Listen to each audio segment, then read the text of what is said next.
Ya Rabbi bil Mustafa balligh maqasidana waghfir lana ma madha ya wasi'al karami. Ya Rabbi bil Mustafa balligh maqasidana waghfir lana ma madha ya wasi'al karami. Muhammadun sayyidul awlain was thaqalain wal fariqain min ulabi wa min ajami. Ya Rabbi bil Mustafa balligh maqasidana waghfir lana ma madha ya wasi'al karami. Nabiyuna amirun nahifa ahadun takarrafi qawlina minhu wala na'ami. Ya Rabbi bil Mustafa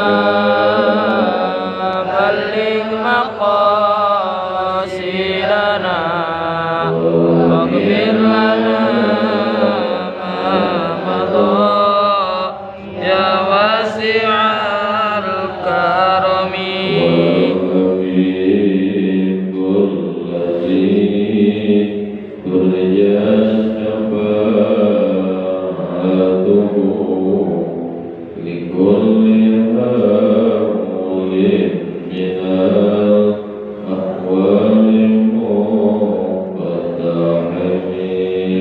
Ya Rabbi bil Mustafa balligh maqasidana waghfir lana ma madha ya wasi'al karami.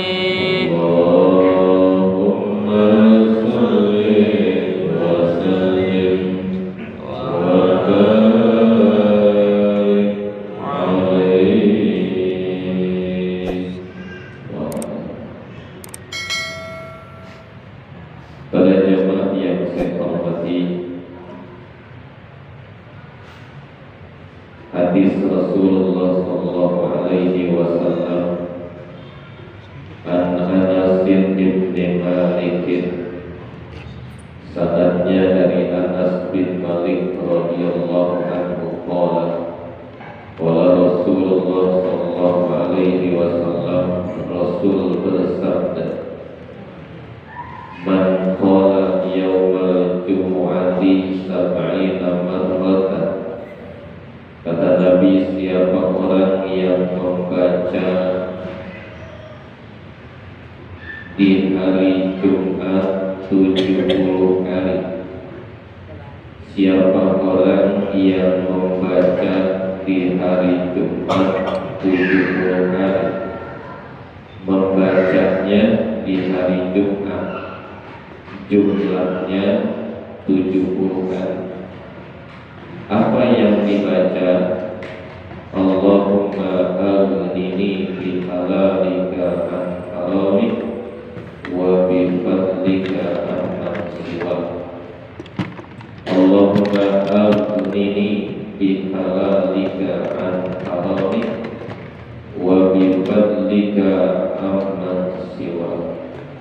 Artinya, ya Allah, cukupkan kepada saya bihalalika, dengan yang halal darimu ya Allah, an haramika, jauhi dari yang haram, wa bifadlika, dan dengan karuniamu ya Allah, amman siwaka, bukan dari selainmu.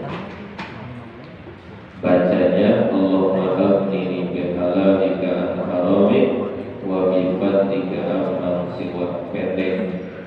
Bacanya 70 kali di hari Jumat.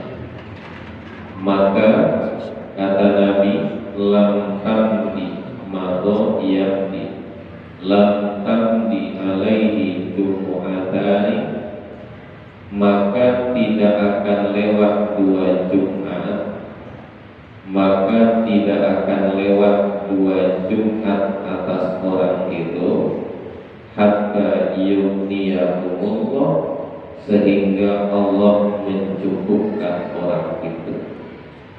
Enggak lebih, enggak lewat 2 Jumat, kata Nabi, Allah akan cukupkan orang itu.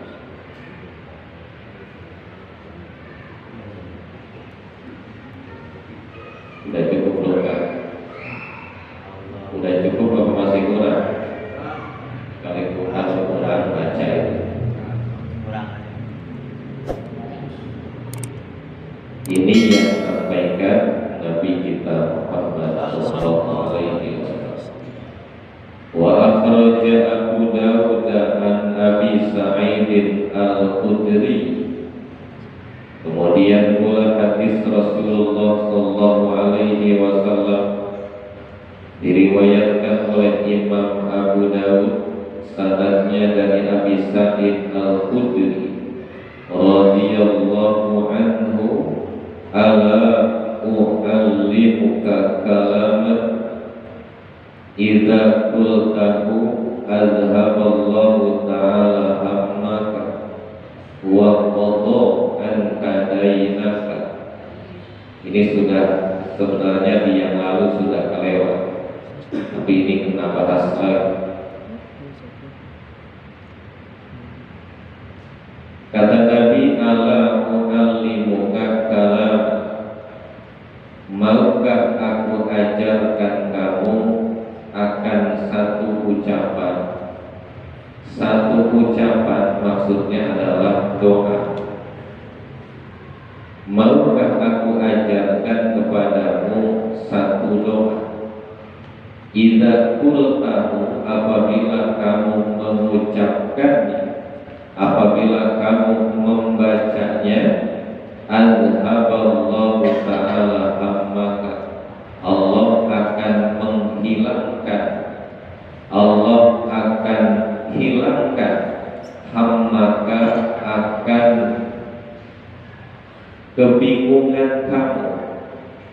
Orang kalau hidup suka bingung kan? Ada bingung, pusing, ya.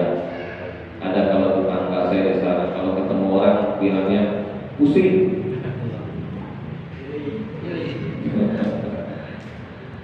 Ya bilang pusing. Makanya orang asal ketemu dia udah bilang duluan pusing.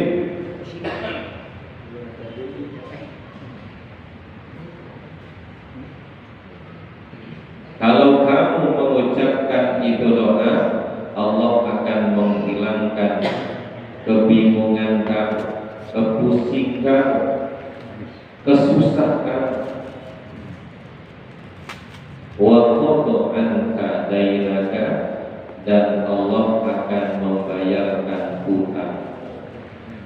Maksudnya membayarkan hutangmu, Allah berikan rezeki sehingga kamu bisa bayar hutang.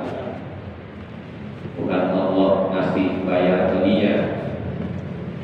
Ya, maksudnya Allah memberikan kamu sehingga kamu bisa bayar hutang.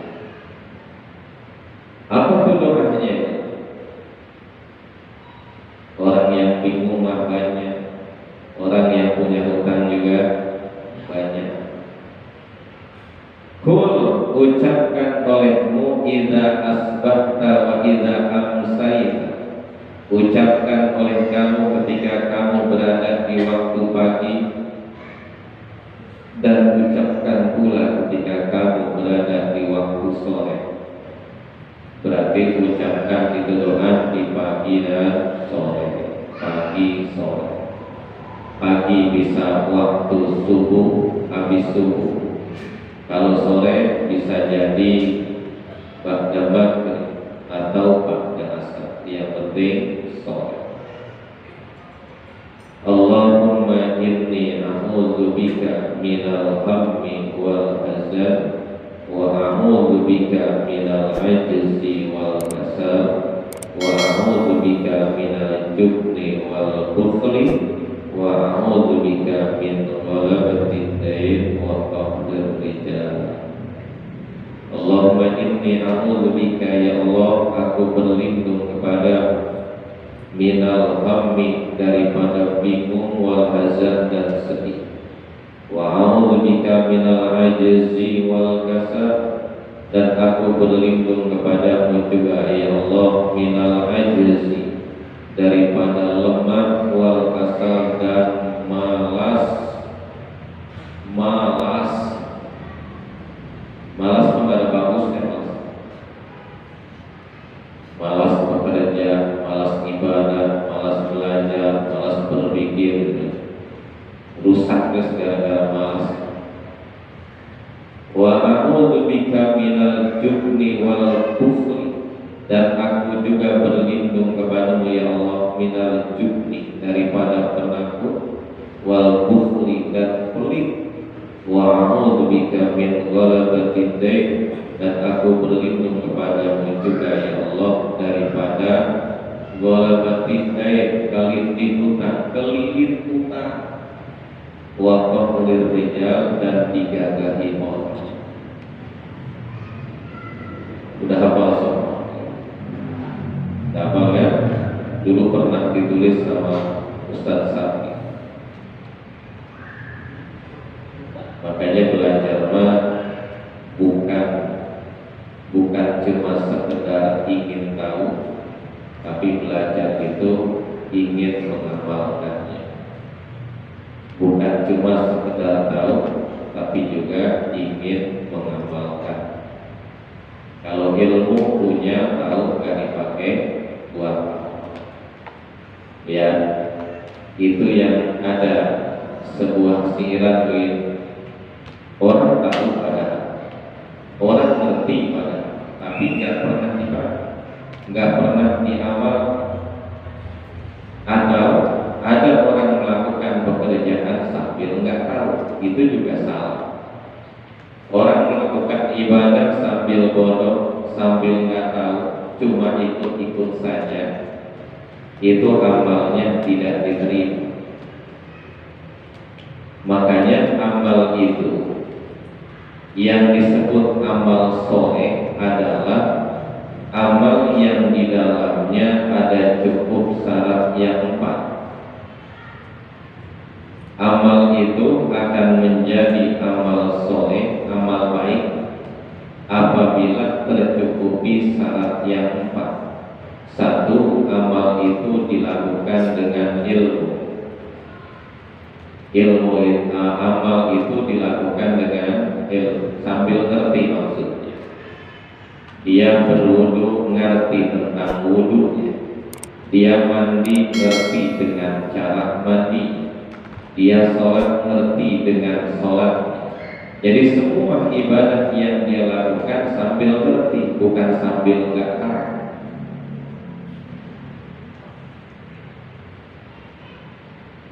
Sebab Nabi kita Muhammad sallallahu alaihi wasallam bersabda, al-ilmu imamul amal. Al-ilmu imamul amal wal amal tabi'un. Artinya ilmu itu pedomannya amal. Jadi amal yang kita lakukan itu harus berpedoman kepada ilmu. Amal yang kita kerjakan semuanya mesti beracuan kepada ilmu. Beramal dengan ilmu sambil ngerti. Dari sini kita tahu berarti semua kita mesti belajar. Kalau tidak belajar pasti nggak tahu.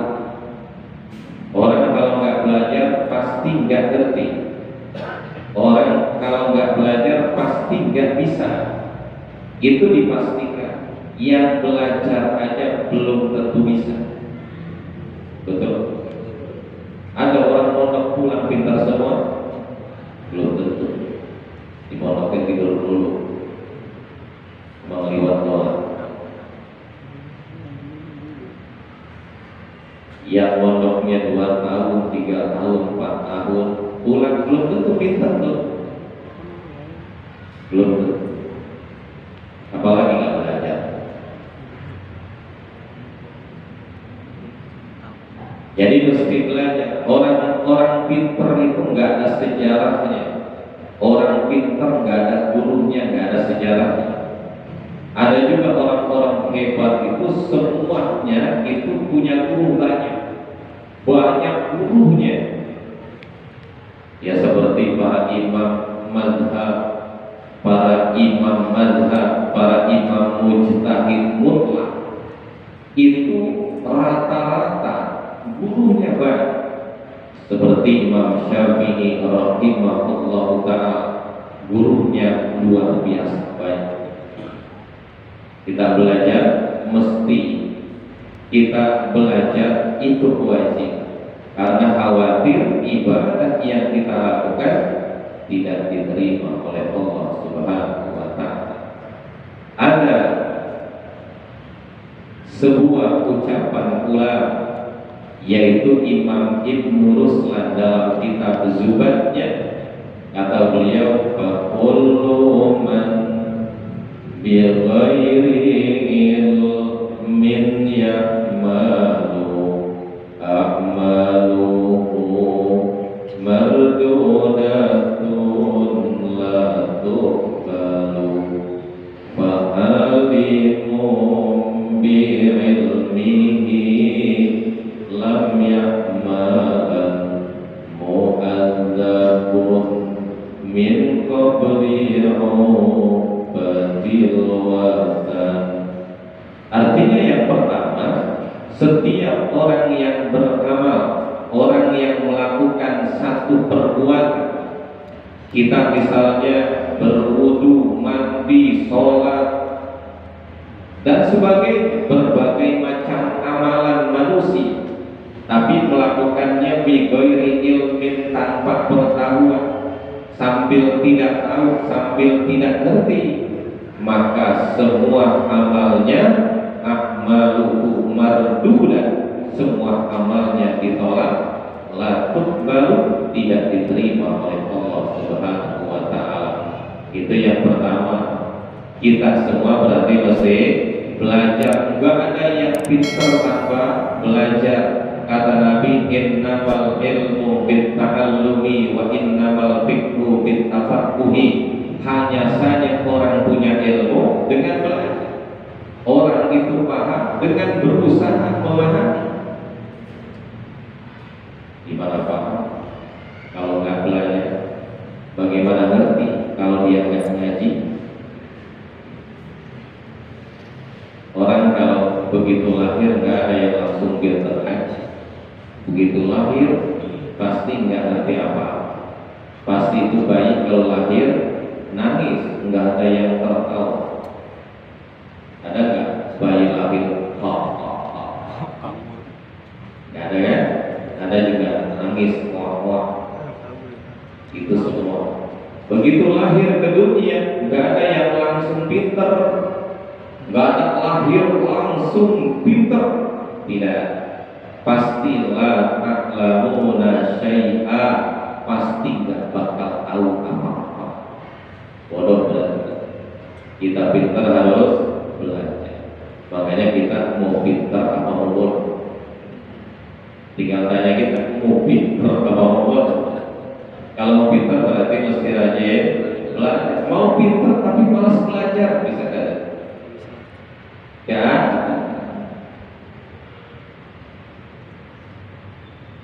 Pada jamaah yang saya hormati,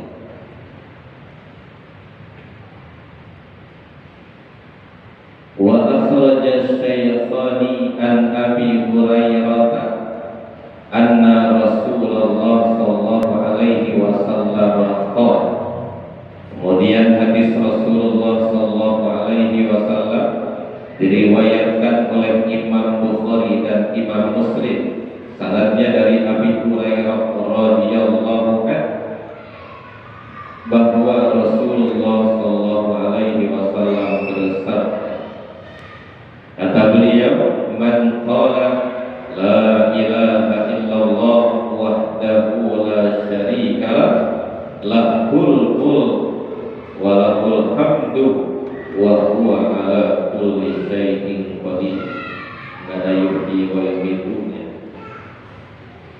La ilaha illallah wahdahu la syarika lah, lahul mulku wa lahul hamdu wa huwa ala kulli syai'in qadir.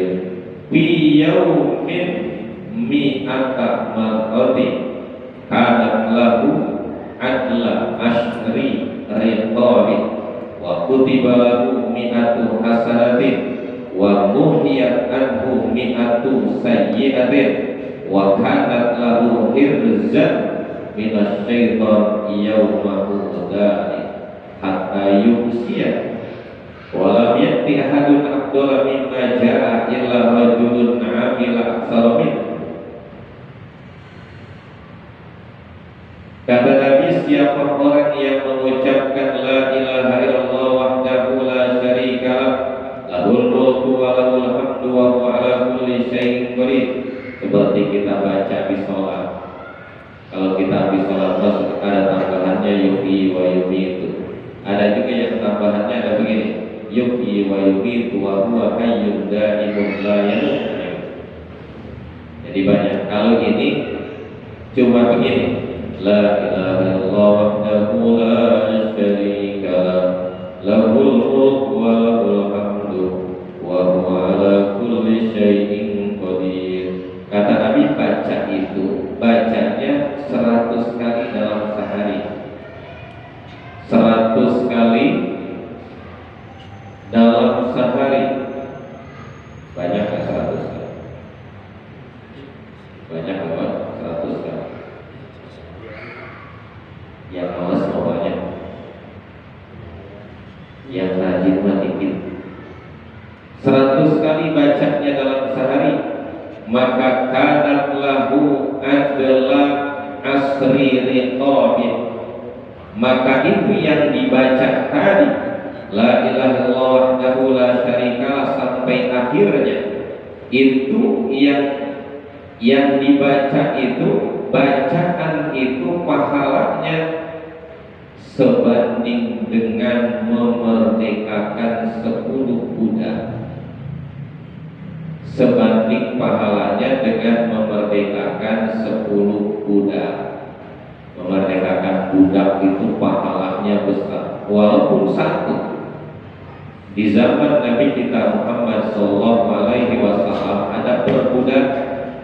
Sahabat-sahabat Nabi ada yang sengaja beli budak, tujuannya adalah untuk dimerdekakan karena ingin mendapatkan pahala yang besar dari Allah Subhanahu wa taala.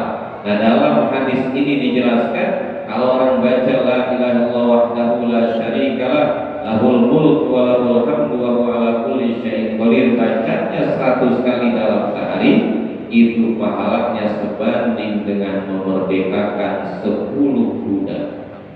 Enggak beli budak lagi kita, ya, dapat pahala memerdekakan 10 budak.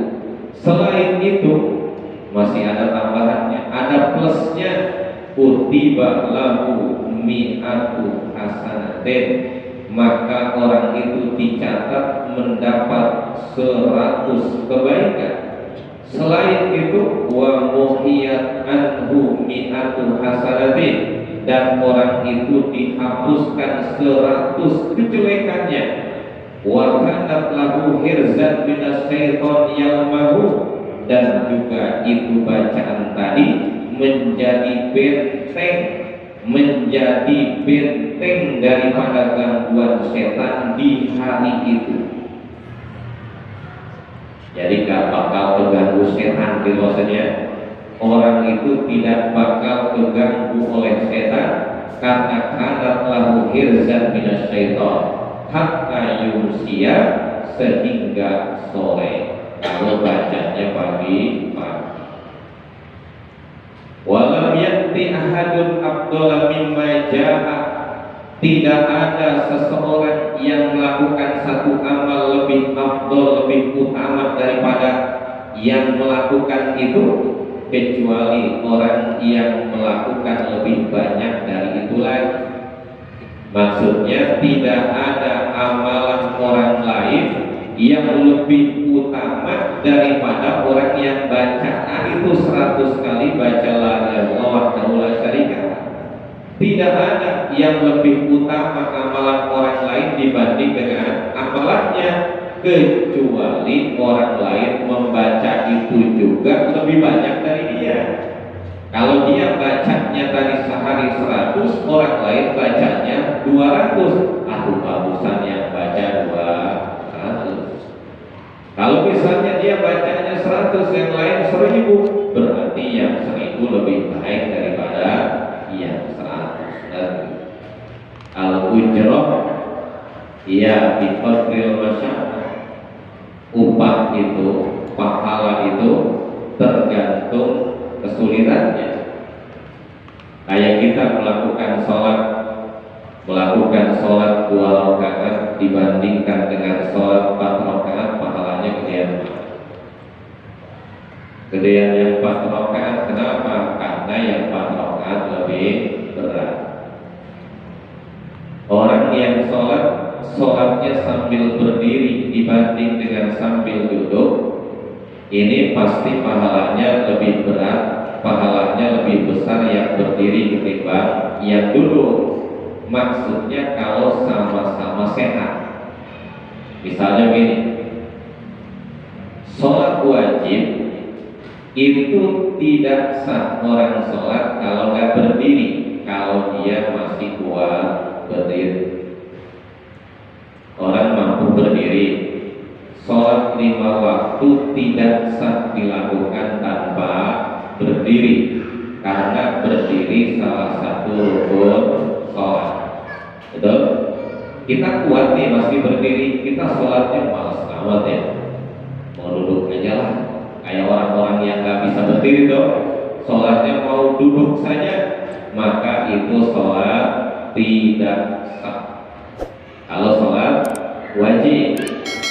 Bagaimana kalau sholat sunnah? Kalau sholat sunnah mah boleh, walaupun orang masih kuat berdiri, dia sholatnya sambil duduk, itu sah. Kita misalnya nih mau sholat qobliyah atau sholat ba'diyah, itu kan sholat sunnah tuh. Padahal kita masih kuat berdiri, sholatnya saya mau sambil duduk saja karena kakinya rada pegel nih. Itu sah, dapat pahala, cuma pahalanya separuh daripada berdiri. Ya, yang sholatnya sambil duduk pahalanya separuh dibanding dengan berdiri. Kalau berdiri, contoh, kalau berdiri pahalanya 100, maka yang duduk pahalanya 50 saja, separuh. Ya, masa yang rajin pahalanya sama yang malas? Masa yang rajin pahalanya, upahnya sama dengan yang malas? Tidak. Makanya kalau misalnya sholat tarawih 20 rakaat, sholat tarawih 20 rakaat, itu kan sholat sunnah. Kalau misalnya kita lakukan sambil duduk saja, dari mulai sholat tarawih sampai selesai tarawih, kita sholatnya sambil duduk saja, sah atau tidak? Sah. Ya, sah. Cuma pahalanya separuh. Di Masjid At-Taufik misalnya imamnya duduk, jamaahnya semua penuh duduk semua sholat tarawih. Kira-kira gimana? Ramai kayaknya ya? Kayaknya ramai ya? Bahwa Masjid At-Taufik sholat tarawih semuanya sambil duduk, padahal masih pada kuat berdiri. Berarti jamaah Taufik semuanya pemalas, nggak ada yang rajin.